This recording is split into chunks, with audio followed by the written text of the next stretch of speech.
রক্ত দিয়ে যে স্বাধীনতা কিনেছি ওই স্বাধীনতা আবার বিক্রি করে দেব।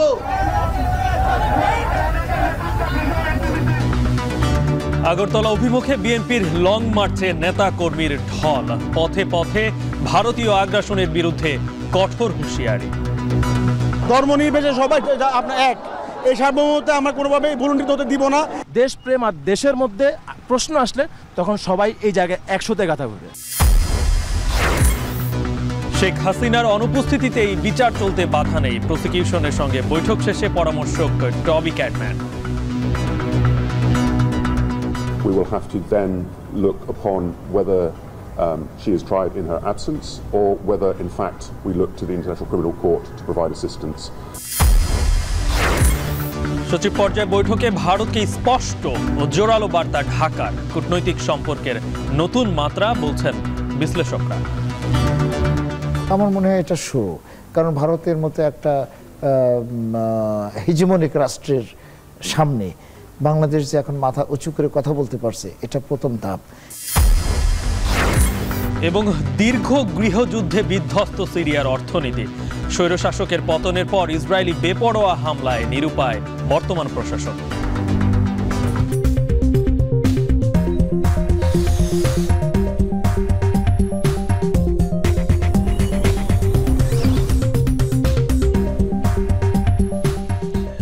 স্বাগত। এখন ঢাকায় শুনছিলেন শিরোনাম, আর পুরো আয়োজনের সঙ্গে আছি আমি গালিব ইবনে রিয়াজ।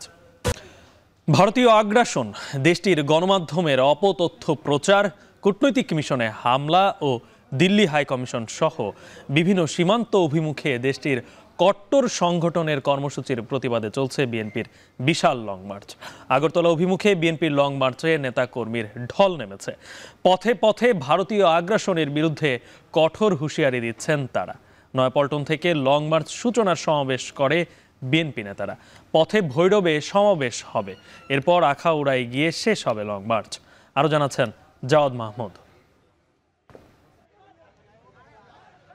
জুলাই গণঅভ্যুত্থানের পরেই বাংলাদেশের মানুষ মুখোমুখি হয় ভারতীয় রাজনৈতিক নেতা থেকে শুরু করে দেশটির গণমাধ্যমের অপপ্রচারের।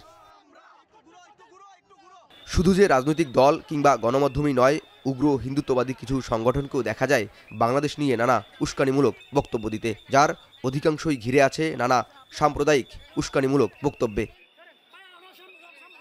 ভারতের অভ্যন্তরে বাংলাদেশ নিয়ে নানামুখী বিদ্বেষের চূড়ান্ত রূপ পায় সম্প্রতি আগরতলায় বাংলাদেশের কূটনৈতিক মিশনে হামলা ও পশ্চিমবঙ্গের মুখ্যমন্ত্রী মমতা বন্দ্যোপাধ্যায়ের এদেশে শান্তিরক্ষী মোতায়েনের বক্তব্যকে ঘিরে।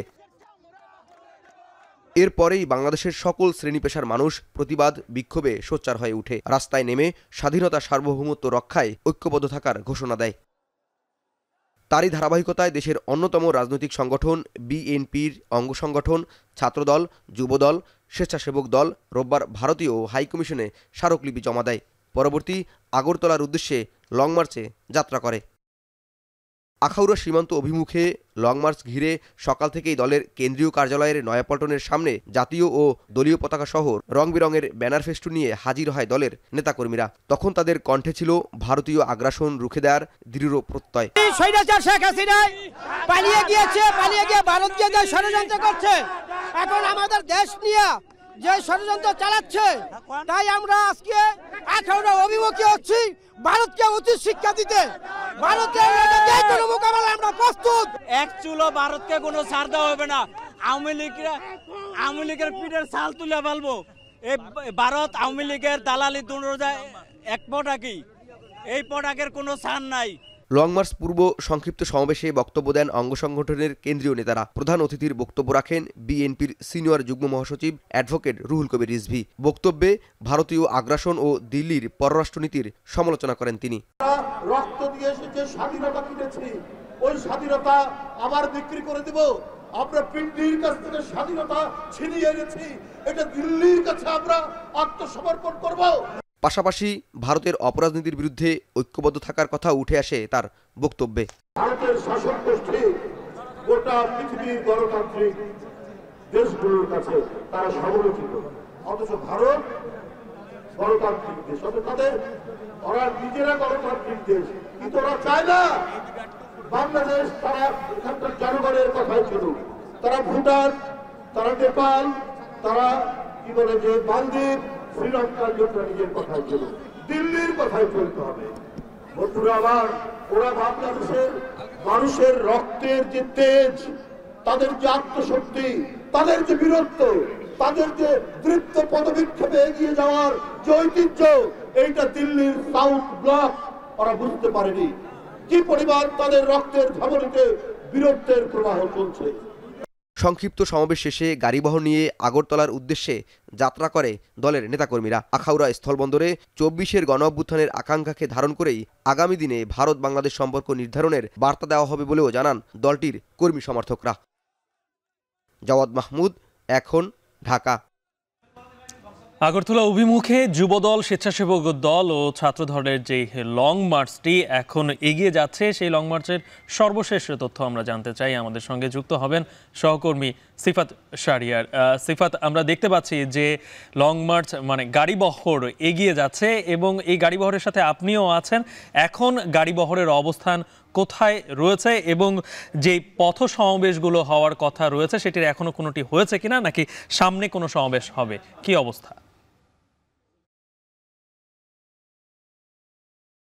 আমরা এই মুহূর্তে একেবারে নারায়ণগঞ্জের শেষ প্রান্তে, বলা যায় আমাদের ঠিক পেছনে সামনে গাড়িবহর আছে, যেহেতু এটি প্রধান সড়ক হওয়ার কারণে বিচ্ছিন্নভাবেই এই বহরের গাড়ি যাচ্ছে এবং সেক্ষেত্রে আমরা যেটি দেখছি এই যে একেবারে নারায়ণগঞ্জের পরে আপনি যেটি জিজ্ঞেস করেছেন, সামনে একটি পথসভা রয়েছে, সেই পথসভায় আমরা যুক্ত হব। সেটি বলা যাচ্ছে যে মাধবদীতে গিয়ে এই পথসভাটি হবে এবং এখানকার যে লং মার্চের যে গাড়িগুলো সেটি একেবারে ব্যক্তিগত যতগুলো গাড়ি রয়েছে, যুবদল, স্বেচ্ছাসেবক দল এবং ছাত্র দলের, সেগুলো কিন্তু সামনের দিকে এগিয়ে গেছে এবং পেছনে রয়েছে আরও কিছু গাড়ি এবং সেগুলো হচ্ছে আসছে। এবং আজকের যে উদ্দেশ্য সেটি নিশ্চয়ই জানেন যে ঢাকা টু আখাউড়া লং মার্চের যে বিএনপির এই 3 অঙ্গ সংগঠনের আজকের তাদের উদ্দেশ্য শুধু ভারতীয় যে আগ্রাসন সেটি রোখার জন্যই এবং ভারতীয় আগ্রাসনকে বিরুদ্ধে একটি বার্তা দেওয়ার জন্য তাদের আজকের যেই লং মার্চ সেটি। এবং এই লং মার্চের আমরা যেটি দেখছি যে নারায়ণগঞ্জ পার হয়ে একটি বড় একটি লং মার্চের যে গাড়ি বহর সেটি সামনে চলে গেছে এবং আমরা একটি বহরের সাথে আছি। এই গাড়িগুলোর যারা নেতাকর্মীরা রয়েছেন এবং নারায়ণগঞ্জে যখন যানজটে পড়েছে আমরা গালিব কথা বলেছি অনেকের সাথে, তাদের আজকের যে উদ্দেশ্য সেটি শুধুমাত্র যে ভারতীয় আগ্রাসনের বিরুদ্ধে, ভারতীয় যে অপপ্রচার তার বিরুদ্ধে একটি বার্তা, শক্ত বার্তা দেওয়ার জন্য আজকে আখাউড়া স্থলবন্দর কিংবা তাদের সেই লং মার্চটি আজকে সে উদ্দেশ্যেই ঢাকার থেকে রওনা হয়েছে। এবং এই 3 সংগঠনের নেতাকর্মীরা জানেন সকাল 8টায় তাদের একটি সংক্ষিপ্ত সমাবেশ হয়েছিল বিএনপির কার্যালয়ের সামনে। তার আগেই নেতাকর্মীরা আলো ফোটার পর থেকে বিভিন্ন ইউনিট থেকে সারা দেশ থেকে নেতাকর্মীরা ব্যক্তিগত গাড়ি এবং মাইক্রোবাসে করে এখানে এসে জড়ো হয় এবং তারপরে সেখান থেকেই মূলত এই গাড়ি বহরের একসাথ হয়ে তারপরে রওনা হয়, যেখানে কথা বলেছেন বিএনপির সিনিয়র যুগ্ম মহাসচিব রুহুল কবির রিজভী। তিনি একটি কথা বলেছেন যে পাকিস্তান থেকে বাংলাদেশ স্বাধীনতা অর্জন করে আবার নিজেদের স্বাধীনতা বিকিয়ে দেবে না অন্য কোনো দেশের কাছে এবং ভারত সহ বিদেশি যে কোনো আগ্রাসন মোকাবেলায় তারা এই যে তাদের যে কাজ সেটি তারা চলমান রাখবে এবং ঐক্যবদ্ধ থাকবে। আমরা নেতাকর্মীদের সাথে যখন কথা বলেছি তারা যেটি আমাদেরকে জানিয়েছে যে তারা সকলে একত্রে একসাথে কাজ করার যে প্রত্যয়, সে প্রত্যয় নিয়ে তারা কাজ করতে চায় এবং তাদেরকে প্রশ্ন করা হয়েছিল বিএনপি কি একাই একসাথে কাজ করবে নাকি সাধারণ মানুষ অন্য দলকে নিয়ে কাজ করবে। তখন নেতাকর্মীরা যেটি বলেছিল যে বিএনপি শুধু একা নয়, বিএনপির সাথে সমমনা দল সহ দেশের সার্বভৌমত্বের প্রশ্নে যারাই ঐক্যবদ্ধ থাকবে, যারা একমত হবে সার্বভৌমত্বের প্রশ্নে, তারা সকলেই একসাথ হয়ে একত্রে কাজ করবে। আমরা ইতিমধ্যে মাধবদীতে পৌঁছে গেছি, অর্থাৎ নরসিংদীর যে মাধবদী সেখানে এসে পৌঁছেছি, অর্থাৎ নারায়ণগঞ্জের যে অংশটি সেটি পার হয়ে গেছে এবং এই সামনে ভৈরব মোড়ে একটি পথসভার কথা রয়েছে গালিব, যেখানে স্বেচ্ছাসেবক দল সভাপতি SM জিলানি কথা বলবেন এবং যুবদল সভাপতি মোনায়েম মূল্য কথা বলার কথা রয়েছে। আমরা এখানে এসে ছোট একটু যানজটের মুখে পড়েছি, তবে এখানে দেখতেই পাচ্ছেন যে লম্বা একটি গাড়ি বহর লং মার্চের সেটি দেখা যাচ্ছে ঢাকা টু আগরতলা। এই লং মার্চের উদ্দেশ্য বাংলাদেশ সহকারী হাইকমিশনারের যে হামলা হয়েছে, বাংলাদেশের জাতীয় পতাকা সেখানে অবমাননা করা হয়েছে এবং সাম্প্রতিক সময়ে যে ষড়যন্ত্র করা হচ্ছে, অপপ্রচার চালানো হচ্ছে, তারই প্রতিবাদ স্বরূপ আজকের এই লং মার্চ এবং এই মাধবদীতে আমরা পৌঁছেছি এবং এখন পর্যন্ত 90 থেকে প্রায় 100 কিলোমিটার পথ রয়েছে এবং এই 90 থেকে 100 কিলোমিটার পথ পাড়ি দিয়ে তারপরে সমাপ্ত হবে। এই ছিল আমার কাছে মাধবদীর থেকে বিএনপির লং মার্চের সবশেষ অবস্থা। আগরতলা অভিমুখে বিএনপির 3 সংগঠনের আয়োজনে চলছে লং মার্চ। ইতিমধ্যেই সেই লং মার্চটি নরসিংদীতে পৌঁছেছে। সেই বিষয়ে সবশেষে জানাচ্ছিলেন আমাদের সহকর্মী সিফাত শাহরিয়ার। দর্শক, বিএনপির 3 সংগঠনের আয়োজনে যে লং মার্চ আগরতলা অভিমুখে যাত্রা শুরু করেছে তা শেষ হবে আখাউড়ায় গিয়ে এক সমাবেশের মাধ্যমে। সেখানের সবশেষ প্রস্তুতি জানতে আমরা সরাসরি যুক্ত হচ্ছি আমাদের সহকর্মী আজিজুল সঞ্চয়ের সঙ্গে। সঞ্চয়, কি অবস্থা সেখানকার প্রস্তুতি কেমন দেখছেন? কারণ ইতিমধ্যে কিন্তু লং মার্চ নরসিংদীতে পৌঁছেছে। আমাদের সহকর্মী সিফাত শাহরিয়ারও বলছেন আর 80 থেকে 90 কিলোমিটার পরেই আখাউড়া। সেখানকার প্রস্তুতি কেমন এবং সেখানে কেমন নেতাকর্মী এখনই ভিড় জমাচ্ছেন সমাবেশ স্থলে?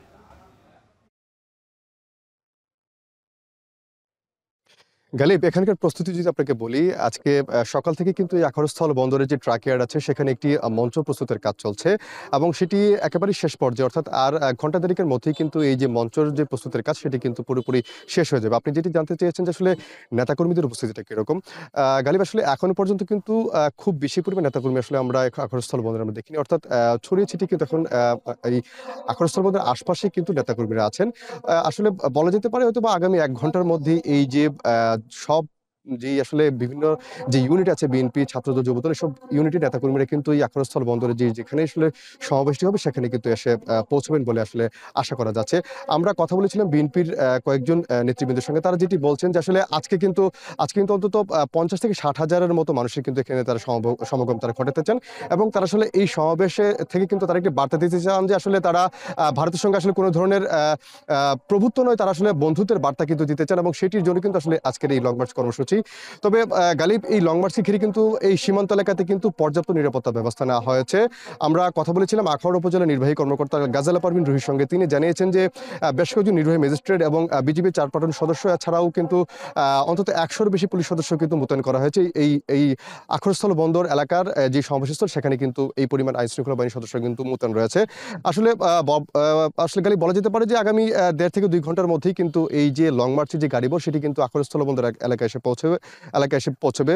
গালিব, আরেকটি তথ্য আপনাকে দিয়ে রাখি যে এই লং মার্চের যে গাড়িবর সেটি কিন্তু আসলে একেবারে সমাবেশস্থলে কিন্তু আসবে না।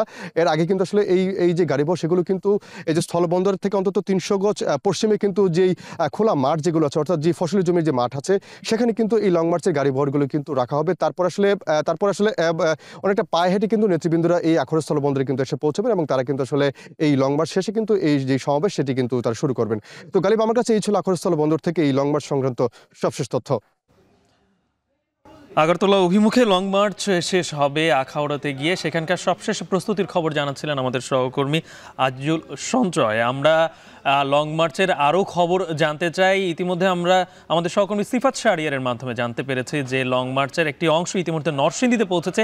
নরসিংদী কী অবস্থা সেখানকার সবশেষ জানাতে আমাদের সঙ্গে জেলখানার মোড় এলাকা থেকে যুক্ত হচ্ছেন সহকর্মী রাকিবুল ইসলাম। রাকিব, আমরা সিফাতের মাধ্যমে যতটুকু জানতে পেরেছি লং মার্চের একটি অংশ ইতিমধ্যেই কিন্তু নরসিংদীতে পৌঁছে গেছে। সেখানকার নেতাকর্মীদের প্রস্তুতি কেমন দেখছেন, উপস্থিতি কেমন দেখছেন এবং সেখানে কি কোনো পথসভা হওয়ার কথা রয়েছে কিনা?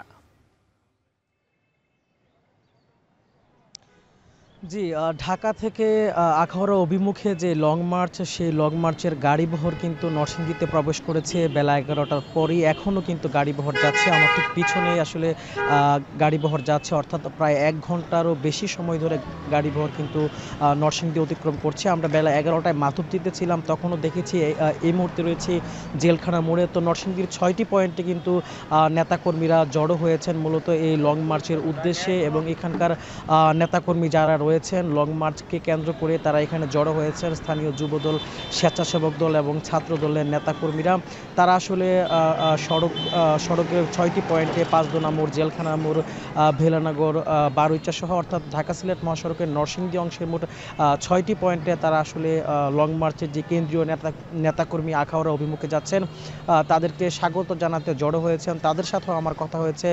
তারা বলছিলেন যে আগরতলায় বাংলাদেশের পতাকাকে যেভাবে অবমাননা করা হয়েছে, কিংবা ভারতীয় যে আগ্রাসন, সেই আগ্রাসনের প্রতিবাদ তারা করছিলেন। তারা বলছিলেন যে মানচিত্র কিংবা ভূখণ্ডের প্রশ্নে তারা কোনো প্রকার আপোষ করতে রাজি নয়। গত 15 বছরেরও বেশি সময় বাংলাদেশের সাধারণ মানুষ ভারতের দাসত্ব করছে, এমনটাও আসলে উল্লেখ করে তারা আসলে এই সময়টাতে এসে কোনো প্রকার দাসত্ব করতে চাচ্ছেন না, এবং ভারতে বাংলাদেশের পতাকাকে যেভাবে অবমাননা করা হয়েছে সেটির আসলে সুষ্ঠু বিচার দাবি করছেন তারা। তো এখানকার নেতাকর্মীরা সকাল থেকে জড়ো হয়েছেন। এখনও পর্যন্ত আসলে লং মার্চের গাড়িবহর যাচ্ছে, আমার ঠিক পেছনেই আপনারা দেখতে পাচ্ছেন, এবং নরসিংদীর 6টি পয়েন্টে কিন্তু নেতাকর্মীরা আসলে এখানে সাক্ষাৎ করছেন। যদিও পথসভা হওয়ার কথা ছিল নরসিংদীর 6টি পয়েন্টে, স্থানীয় নেতাকর্মীরা আমাকে এমনটি জানিয়েছিলেন। এখনও পর্যন্ত আসলে কোনো পথসভা হওয়ার খবর আমরা পাইনি। তবে নরসিংদীর পরে কিশোরগঞ্জের ভৈরবে দুপুরে একটি পথসভা হওয়ার কথা রয়েছে। তো লং মার্চের গাড়িবহর বেলা 11টা থেকে যাওয়া শুরু করেছে, এখন সময় 12টারও বেশি। এখনও কিন্তু লং মার্চের গাড়িবহর যাচ্ছে। প্রায় শতাধিক গাড়িবহরের প্রায় শতাধিক গাড়ি ইতিমধ্যে নরসিংদী, মাধবদী এবং জেলখানা মোড় অতিক্রম করেছে। তো এখানকে সড়কের যানজট পরিস্থিতি যাতে স্বাভাবিক থাকে সেজন্য কিন্তু পর্যাপ্ত পরিমাণ পুলিশও কাজ করছে, এমনটাই আমরা দেখতে পাচ্ছি সড়কে।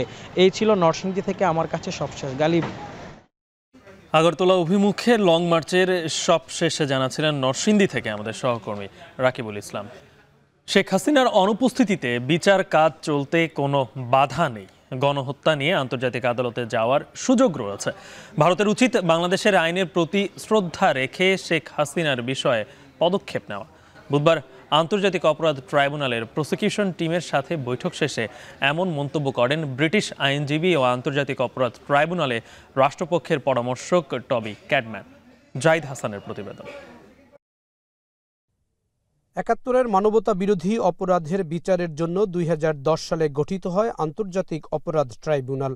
সে সময় জামায়াতের অভিযুক্ত শীর্ষ নেতাদের আইনি সহায়তা দিতে যোগাযোগ করা হয়েছিল আন্তর্জাতিক অপরাধ আদালতের আইনজীবী টবি ক্যাডম্যানের সাথে। তবে তাকে আটকে দেয় তৎকালীন আওয়ামী লীগ সরকার। চলতি বছরের জুলাই-আগস্টে ছাত্র জনতার আন্দোলনে সংঘটিত মানবতা বিরোধী অপরাধ ও গণহত্যার অভিযোগে সাবেক প্রধানমন্ত্রী শেখ হাসিনা সহ আওয়ামী লীগের শীর্ষ পর্যায়ের নেতাদের বিচার কাজ শুরু হয়েছে। এবার আন্তর্জাতিক অপরাধ ট্রাইব্যুনালে রাষ্ট্রপক্ষকে আইনি সহায়তা দিতে আমন্ত্রণ জানায় অন্তর্বর্তী সরকার। আমন্ত্রণে সাড়া দিয়ে বাংলাদেশে আসেন ব্রিটিশ এই আইনজীবী। বুধবার আন্তর্জাতিক অপরাধ ট্রাইব্যুনালে প্রসিকিউশন টিমের সাথে বৈঠক শেষে তার অভিব্যক্তি জানাতে সাংবাদিকদের সঙ্গে কথা বলেন টবি ক্যাডম্যান। শুরুতেই ট্রাইব্যুনালের কাজের অগ্রগতিতে সন্তুষ্টি প্রকাশ করে বলেন, ভারতের উচিত আইনের প্রতি শ্রদ্ধাশীল থেকে শেখ হাসিনার বিষয়ে পদক্ষেপ নেয়া। তাকে আইন অনুযায়ী ফেরত আনারও সুযোগ রয়েছে। I've had the opportunity to discuss with the investigators and the prosecutors this morning. I'm hugely impressed with the work that they've done. The work has been done to a very high professional standard. ট্রাইব্যুনালের সংশোধিত আইনে বিচার কাজ স্বচ্ছভাবে করা সম্ভব। প্রয়োজনে আরও সংশোধনী আনা যাবে বলে মনে করেন এই ব্রিটিশ আইনজ্ঞ। Obviously there is an extradition treaty between Bangladesh and India, but we also are aware of what has been stated so far. I don't want to prejudge what India is going to do, but of course it is the role of the Chief Prosecutor and this office to ensure that charges are brought, that an extradition request is made, and obviously if extradition is refused, we will have to then look upon whether she is tried in her absence, or whether in fact we look to the International Criminal Court to provide assistance in trying her. আন্তর্জাতিক মানদণ্ড বজায় রেখে ট্রাইব্যুনালের বিচার কাজ করা হচ্ছে। যেসব দেশ মৃত্যুদণ্ড সমর্থন করে না তাদের সঙ্গেও বাংলাদেশের বাস্তবতা নিয়ে আলোচনা হচ্ছে বলে জানান টবি Cadman. The ICT Act has gone through some amendments with a view to ensuring that international standards are maintained, the highest standards are maintained, and that any investigation, prosecution and trial will be... আর ট্রাইব্যুনালের প্রধান prosecutor বলেন আসামি পক্ষ চাইলেও বিদেশি আইনজীবী নিয়োগ করতে পারবেন। অতীতে যে ভুলগুলো হয়েছে সেগুলো যাতে আর কখনো না হয় এবং ফ্রি, ফেয়ার এবং ইম্পার্শিয়াল একটা ট্রায়াল যাতে হয়, আন্তর্জাতিক মহলের কাছে গ্রহণযোগ্য একটা বিচার হয়, সেই ব্যাপারে তিনি প্রসিকিউশন এজেন্সিকে তিনি অ্যাডভাইস করবেন। জুলাই আগস্টের গণহত্যার মামলায় শেখ হাসিনা সহ তার সরকারের সাবেক মন্ত্রী, এমপি, অর্ধশতাধিক নেতা, আমলা, সামরিক ও পুলিশ কর্মকর্তার বিরুদ্ধে পরোয়ানা জারি ও গ্রেফতার দেখানো হয়েছে। জাহিদ হাসান, এখন, ঢাকা। সচিব পর্যায়ের বৈঠকে দিল্লিকে স্পষ্ট ও জোরালো বার্তা দিয়েছে ঢাকা, বলছেন আন্তর্জাতিক সম্পর্ক বিশ্লেষকরা। তাদের মতে সাম্প্রতিক ঘটনায় ভারতের কাছে যৌক্তিকভাবে নিজেদের অবস্থান তুলে ধরেছে বাংলাদেশ। এই বৈঠকে দুই দেশের নতুন কূটনৈতিক যাত্রাও বলা হচ্ছে, যদিও ভারত কি ব্যবস্থা নেয় তার জন্য অপেক্ষা করতে হবে। আরও জানাচ্ছেন নাইম আবির। 5 আগস্ট গণঅভ্যুত্থান পরবর্তী ধর্মীয় উস্কানি, আগরতলায় কূটনৈতিক মিশনে হামলাসহ নানা কারণে বাংলাদেশ ভারত সম্পর্ক যখন তলানিতে, তখনই ঢাকায় হয়ে গেল দুদেশের মধ্যকার সচিব পর্যায়ের বৈঠক। প্রায় 2 ঘন্টার বৈঠকে উঠে আসে দুদেশের স্বার্থ সংশ্লিষ্ট বিষয়গুলো। বৈঠকে ভারত থেকে ঢাকা দিল্লি সম্পর্ক এগিয়ে নিতেই আগ্রহ দেখানো হয়। বলা হয় ব্যবসা বাণিজ্য, যোগাযোগ ও উন্নয়ন প্রকল্পগুলো নিয়ে অন্তর্বর্তী সরকারের সাথে নিবিড়ভাবে কাজ করতে চায় তারা। আর সংখ্যালঘুর নিরাপত্তা নিয়ে জানানো হয় উদ্বেগ। India desires a positive, constructive and mutually beneficial relationship with Bangladesh. We have always seen in the past and we continue to see in the future. ঢাকার পক্ষ থেকে বলা হয় বাংলাদেশ তার অভ্যন্তরীণ বিষয়ে অন্য দেশের হস্তক্ষেপ চায় না। ভারতের গণমাধ্যমে মিথ্যা তথ্য প্রচার হচ্ছে, সেই বিষয়ে পদক্ষেপ নিতেও বলা হয়। জানিয়ে দেয়া হয় শেখ হাসিনার ভারতে বসে দেয়া বক্তব্য পছন্দ করছে না বাংলাদেশ। সীমান্ত হত্যা বন্ধ, পণ্য আমদানি রপ্তানি নিরবিচ্ছিন্ন করা, বন্যার পূর্বাভাস দেয়া, অভিন্ন নদীর পানির ন্যায্য হিস্যা ও দুদেশের অমীমাংসিত বিষয়গুলো নিষ্পত্তিতে জোর দেয় ঢাকা। সংখ্যালঘুদের প্রতি কথিত বৈরী আচরণ নিয়ে ভারতীয় গণমাধ্যমে অপপ্রচার, মিথ্যা তথ্য এবং বিভ্রান্তিকর বয়ান রয়েছে। সে বিষয়ে আমরা ভারত সরকারের প্রতি দৃষ্টি আকর্ষণ করে এ বিষয়ে যথাযথ পদক্ষেপের অনুরোধ জানিয়েছি। সব মিলিয়ে বৈঠকে ভারতকে যেসব বিষয়ে স্পষ্টভাবে জানিয়েছে ঢাকা, সেগুলোকে বাংলাদেশের জোরালো অবস্থান বলছেন আন্তর্জাতিক সম্পর্ক বিশ্লেষকরা। তাদের মতে ভারতকে কখনো বাংলাদেশের কোনো সরকার এমনভাবে বলেনি। সাধারণত ভারতের সাথে কূটনৈতিক বৈঠকগুলোতে আমরা এগুলোর আগে কখনো বলতে দেখিনি। সেটি হলো যে ভারতের বাংলাদেশের অভ্যন্তরীণ বিষয়ে আমরা কোনো বহিঃশক্তির হস্তক্ষেপ এটা পছন্দ করি না এবং এটা আমরা মেনেও নিব না। এই যে মেসেজটা, এটার মানে হলো এই যে আমাদের সিদ্ধান্ত আমরা নিব, স্বাধীনভাবেই নিব।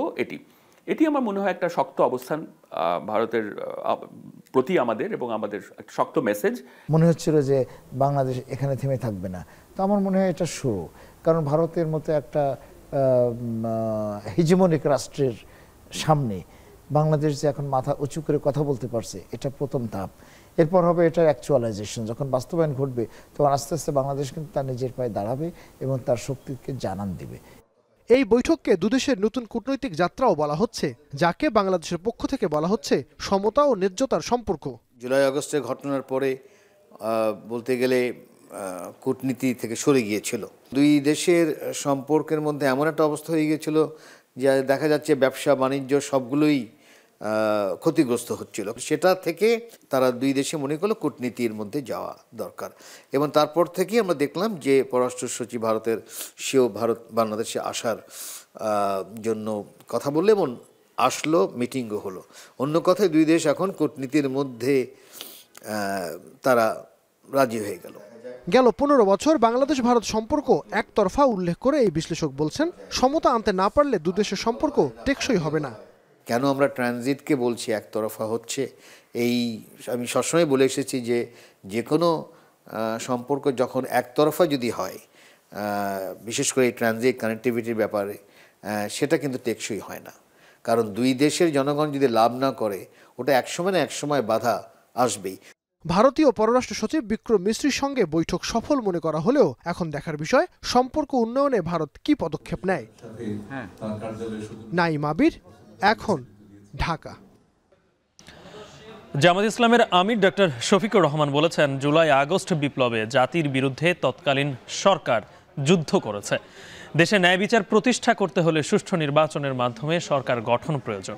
সকালে রাজধানীতে দলটির কেন্দ্রীয় মজলিসে শুরার অধিবেশনে একথা বলেন জামাতের আমির। বিদেশের মাটিতে আন্দোলন করতে গিয়ে অনেকে জেল জুলুম হয়রানির শিকার হয়েছেন।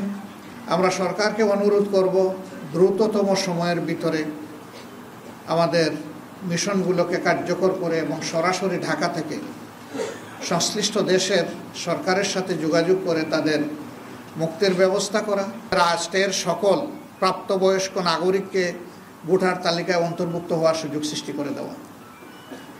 দ্বিতীয়টি হচ্ছে, বিগত সরকার জুলুম করে বহু জায়গায় তৎকালীন বিরোধী দলে যারা ছিলেন তাদের এলাকাগুলোকে টার্গেট করে আসন সংখ্যা কমিয়ে দিয়েছে, আসন পুনর্বিন্যাসের নামে জুলুম করেছে।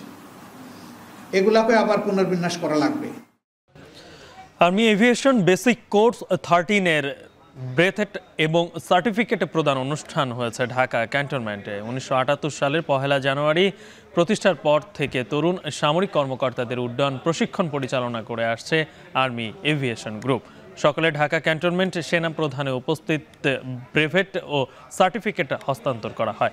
প্রথম পর্বে 3 মাসের তাত্ত্বিক কোর্স, পরে কানাডার নির্মিত ডায়মন্ড DA-40 MG বিমানে 35 ঘন্টা উড্ডয়ন শেষে সফলভাবে প্রশিক্ষণ সম্পন্ন করেন প্রশিক্ষণার্থীরা। পরবর্তীতে 7 জনকে একই বিমানের ওপর, 5 জনকে তুরস্কে তৈরি আনম্যান্ড এরিয়াল ভেহিকেলের ওপর এবং 12 জনকে যুক্তরাষ্ট্রের তৈরি বেল হেলিকপ্টারের ওপর বিভিন্ন মেয়াদে ধারাবাহিকভাবে প্রশিক্ষণ দেওয়া হয়।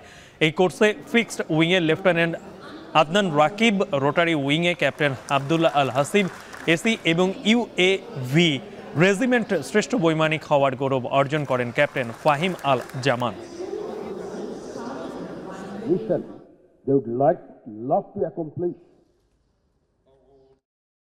Also trying to acquire new aircraft, new rotary wing, that is Sikorsky helicopter, the American helicopter, this helicopter. The US President do fly with these helicopters. We'll be having those, inshallah, in near future, where you'll find that aviation is becoming richer day by day. So the graduating pilots, you can well imagine that you'll be having some exciting time, challenging time ahead, enjoyable time ahead. You'll be flying with all those. বৈষম্য বিরোধী আন্দোলনে শহীদ ও আহতের ঘটনায় একাধিক মামলায় নতুন করে গ্রেপ্তার দেখানো হয়েছে সাবেক মন্ত্রী আনিসুল হক, হাসানুল হক ইনু, ফারুক খান, শাহজাহান ওমর, সাবেক আইজিপি আবদুল্লাহ আল মামুন, জিয়াউল আহসান সহ 8 জনকে। সকালে তাদেরকে ঢাকার সিএমএম আদালতে হাজির করা হলে এই আদেশ দেন বিচারক। আন্দোলনে হত্যার নির্দেশদাতা হিসেবে শাহজাহান ওমরের ভূমিকা ছিল বলে মন্তব্য রাষ্ট্রপক্ষের আইনজীবীর। বিভিন্ন থানার হত্যা মামলায় অভিযুক্তদের গ্রেপ্তারের আবেদন করলে তা মঞ্জুর করেন আদালত। এদিকে ঢালাওভাবে মামলা ও আসামি করার বিরোধিতা করেন আসামি পক্ষের আইনজীবীরা।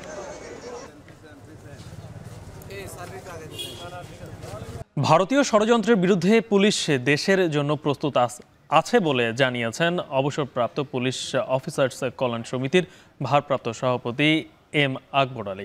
সকালে রাজধানীর রাজারবাগ পুলিশ লাইন গেট থেকে ভারতীয় আগ্রাসন ও অপপ্রচারের প্রতিবাদে পদযাত্রা শুরু করে। এ সময় পুলিশের সাবেক আইজি আশরাফুল হুদা বলেন, দেশের প্রয়োজনে ৭১-এর মতো আবার রক্ত দিয়ে প্রতিরোধ গড়ে তোলা হবে। পদযাত্রাটি রাজধানীর শান্তিনগর, কাকরাইল, মৎস্য ভবন সড়ক ঘুরে জাতীয় প্রেস ক্লাবে শেষ হয়। এরপর একটি প্রতিনিধি দল পররাষ্ট্র মন্ত্রণালয়ে প্রতিবাদে লিপি জমা দেয়। ভারতীয় গণমাধ্যমে অপপ্রচারের বিরুদ্ধে এর আগে সাবেক সেনা কর্মকর্তারাও প্রতিবাদ করেছে। সেই 1971 সালের 25শে মার্চের প্রথম প্রহরে এই পুলিশ রাজারবাগ থেকে যেরকম প্রতিরোধ গড়ে তুলেছিল, সারাটি জীবন প্রয়োজন হলে আমরা আবার রক্ত দিয়ে সেই প্রতিরোধ আমরা অবশ্যই গড়ে তুলব। আমার প্রতিবেশী দেশে একটা বিতাড়িত একজন ব্যক্তি আছেন, তাদের নির্দেশনায়, তাদের প্ররোচনায় এই দেশে একটা অস্থিতিশীল পরিস্থিতি সৃষ্টি করে এই দেশকে একটা জঙ্গি রাষ্ট্রে পরিণত করার জন্য হীন প্রচেষ্টা তারা করে যাচ্ছে। দিন দিন কমছে তাপমাত্রার পারদ, পাল্লা দিয়ে বাড়ছে শীতের তীব্রতা। কুয়াশার সাথে হিমেল হাওয়া কাবু করছে দিনমজুর ও নিম্ন আয়ের মানুষকে। মেহেরপুরে চলছে মাঝারি শৈত্যপ্রবাহ, তাপমাত্রা কমে দাঁড়িয়েছে 11 ডিগ্রি সেলসিয়াসে। ফলে সবচেয়ে বেশি দুর্ভোগে শ্রমজীবীরা। এদিকে শীতের কারণে বেড়েছে জ্বর, ঠান্ডা, কাশিসহ ঠান্ডাজনিত রোগের প্রাদুর্ভাব। পঞ্চগড়ে প্রতিদিন সন্ধ্যার পর থেকেই বাড়ছে শীতের প্রকোপ। ঘন কুয়াশা ও ঠান্ডা বাতাসে দুর্ভোগে নিম্ন আয়ের শ্রমজীবী মানুষ। বেলা বাড়ার সাথে সাথে কুয়াশা কিছুটা কমলেও হেডলাইটে জ্বালিয়েই চলাচল করছে অধিকাংশ যানবাহন। এতে গন্তব্যে পৌঁছাতে অতিরিক্ত সময় লাগছে মহাসড়ক ব্যবহারকারীদের। এছাড়া শীতের তীব্রতা বেড়েছে দক্ষিণ পশ্চিমের জেলা চুয়াডাঙ্গা। এবারে খেলার খবর। সিলেটে 2 ভেন্যুতে শুরু হয়েছে জাতীয় ক্রিকেট লিগের টি-20 আসর। প্রথম দিন মাঠে গড়াবে 4টি ম্যাচ। সেখানে আছেন আমাদের সহকর্মী রেদওয়ান শাওন। রেদওয়ান, এনসিএল টি-20তে প্রথম দিনে সিলেটে আজকে দর্শক সমাগম কেমন দেখছেন? গালিব, আমরা যখন আজকে সকালে সিলেটে পৌঁছাই, ঢাকার থেকে এখানকার আসলে ওয়েদারের যে ডিফারেন্সটা সেটা অনেক বেশি। এখানে আমরা সকালবেলা দেখেছি ঠিক 13 ডিগ্রি সেলসিয়াস তাপমাত্রা, এবং এই তাপমাত্রার মাঝে সকালে আসলে সকাল 9টার দিক যেহেতু ম্যাচ, সেহেতু দর্শক উপস্থিতি সেভাবে ছিল না, আমরা লক্ষ্য করিনি। আমরা টিকিট গেইটে আসলে কথা বলার চেষ্টা করেছি, আমরা দেখেছি কিছু দর্শককে সে সময়, এবং তাদের সাথে কথা বলে জানতে পেরেছি তারা আসলে এখানকার যারা স্পন্সর করেছে এই টুর্নামেন্টটিকে তাদেরই আসলে লোকজন। পরে আমরা টিকিট কাউন্টারেও যাই, এবং টিকিট কাউন্টারে গিয়ে একেবারে ফাঁকা ছিল সেখানকার দৃশ্য। তারপরও আমরা 2-1জনকে পেয়েছি এবং 2-1জনের সাথে কথা বলার চেষ্টা করেছি। তারা আমাদের জানিয়েছে ঠিক সিলেটে এই টুর্নামেন্টকে নিয়ে যে প্রচারণার দরকারটা ছিল সেটা তারা সেভাবে লক্ষ্য করেনি, যার কারণে হয়তো সিলেটের দর্শক সমাগমটা কিছুটা কম। তারপরও যেহেতু খুব সকালে ম্যাচ এবং শীতের দিন, এবং এই কারণে হয়তো বা সকালের ম্যাচটিতে দর্শক সেভাবে পাওয়া যায়নি। তবে এখানকার আজকের এই টুর্নামেন্টের যে মেইন আকর্ষণ তামিম ইকবাল, তিনি কিন্তু আর কিছুক্ষণের মধ্যেই আসলে মাঠে নামবেন, এবং তামিমের সেই ম্যাচকে নির্ভর করে আসলে দর্শকদের সমাগমটা কতটা বেশি হয় সেটার দিকে হয়তো তাকিয়ে আছে এখানকার যারা কর্তৃপক্ষ। আমরা বিসিবির সাথেও কথা বলেছি, বিসিবিও আমাদেরকে জানিয়েছেন যে সকালের ম্যাচটা শীতের কারণে আসলে দর্শকটা হচ্ছে না। আর আমি যদি খেলা নিয়ে কিছু কথা বলি, আজকে আমরা দেখেছি ঢাকা মেট্রো এবং বরিশাল খেলেছে অপর মাঠে, ঢাকা এবং সিলেট খেলেছে জিসান, যার কথা না বললেই নয়। আন্ডার-19 গতবার তারা এশিয়া কাপে জয় করেছিল, এবং তিনি কিন্তু আজকে একটা দুর্দান্ত সেঞ্চুরি করেছেন, 52 বলে সেঞ্চুরি তার টি-20 ইতিহাসে, এবং তার টি-20 তৃতীয় শতক এটি আসলে স্বীকৃত টি-20-তে। আর আমরা যদি তামিম ইকবালের কথা বলি, যাকে নিয়ে আসলে যিনি 7 মাস পর আসলে মাঠে ফিরছেন, এবং এই তামিম ইকবালকে ঘিরে কিন্তু একটা আকর্ষণ রয়েছে, যেহেতু সামনে চ্যাম্পিয়ন্স ট্রফি, এখানে তার প্র্যাকটিসটা কেমন হয় সেটার দিকে হয়তো বা আমাদের সবারই নজর থাকবে। এই ছিল সিলেট আন্তর্জাতিক ক্রিকেট স্টেডিয়াম থেকে আমার কাছে সর্বশেষ খবর। পরবর্তী সংবাদের জন্য নিশ্চয়ই আবার আমাকে সাথে পাবেন। সিলেট থেকে যুক্ত ছিলেন সহকর্মী রেদওয়ান শাহন। আর এর মধ্যে দিয়ে এখন ঢাকা শেষ করতে হচ্ছে, তবে শিরোনামগুলো জানাবো আরও একবার। রক্ত দিয়ে যে স্বাধীনতা কিনেছি, ওই স্বাধীনতা আবার বিক্রি করে দিব। আগরতলা অভিমুখে বিএনপির লং মার্চে নেতাকর্মীর ঢল। পথে পথে ভারতীয় আগ্রাসনের বিরুদ্ধে কঠোর হুঁশিয়ারি। ধর্ম নির্বিশেষে সবাই আপনার এক, এই সার্বভৌমত্বে আমরা কোনোভাবেই ভুলুণ্ঠিত হতে দিব না। দেশপ্রেম আর দেশের মধ্যে প্রশ্ন আসলে তখন সবাই এই জায়গায় একসাথে কথা বলবে। শেখ হাসিনার অনুপস্থিতিতেই বিচার চলতে বাধা নেই। প্রসিকিউশনের সঙ্গে বৈঠক শেষে পরামর্শক টবি Catman. We will have to then look upon whether she is tried in her absence, or whether in fact we look to the International Criminal Court to provide assistance. সচিব পর্যায়ে বৈঠকে ভারতকে স্পষ্ট ও জোরালো বার্তা ঢাকার। কূটনৈতিক সম্পর্কের নতুন মাত্রা বলছেন বিশ্লেষকরা। আমার মনে হয় এটা শুরু, কারণ ভারতের মতো একটা হিজিমনিক রাষ্ট্রের সামনে বাংলাদেশ যে এখন মাথা উঁচু করে কথা বলতে পারছে, এটা প্রথম ধাপ। এবং দীর্ঘ গৃহযুদ্ধে বিধ্বস্ত সিরিয়ার অর্থনীতি। স্বৈরশাসকের পতনের পর ইসরায়েলি বেপরোয়া হামলায় নিরুপায় বর্তমান প্রশাসন। এখন টেলিভিশন ওয়েবসাইটে দেখতে ভিজিট করুন এখন.tv, ফেসবুকে চোখ রাখুন facebook.com/tv.এখন, আর ইউটিউবে লাইভ দেখতে ভিজিট করুন youtube.com/c/এখন TV।